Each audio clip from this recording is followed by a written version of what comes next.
Hi friends, morning my Angel family.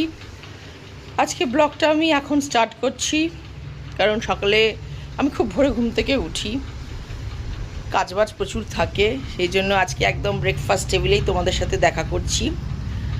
সবার আলাদা আলাদা ব্রেকফাস্টের প্যাটার্ন থাকে, কেউ দুধ কর্নফ্লেক্স, কেউ বাটার টোস্ট বা কেউ ম্যাগি, কিন্তু আমার ব্রেকফাস্ট সবচেয়ে ফেভারিট রুটি আর তরকারি। এটা আমি ছোটোবেলা থেকেই খেয়ে এসেছি, আর এটাই একটা অভ্যাসে পরিণত হয়ে গেছে।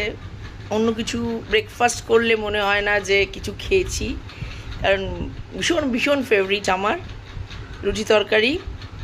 তো দেখে নিই আজকে আমার ব্রেকফাস্ট থালিতে কি তরকারি রয়েছে, চলো চট করে দেখে নিই। সিম্পল একটা ব্রেকফাস্ট, পেঁপে আলু তরকারি, রুটি। গাইস দেখলে, পেঁপে আলু গাজরের তরকারি আর রুটি সামারের আমার পক্ষে একদম বেস্ট খাবার, কারণ পেঁপে আমাদের স্কিনকে খুব ভালো রাখে, গাজরও আমাদের চোখের জন্য খুব ভালো, আর রুটি তো অবশ্যই ফুল অফ ফাইবার।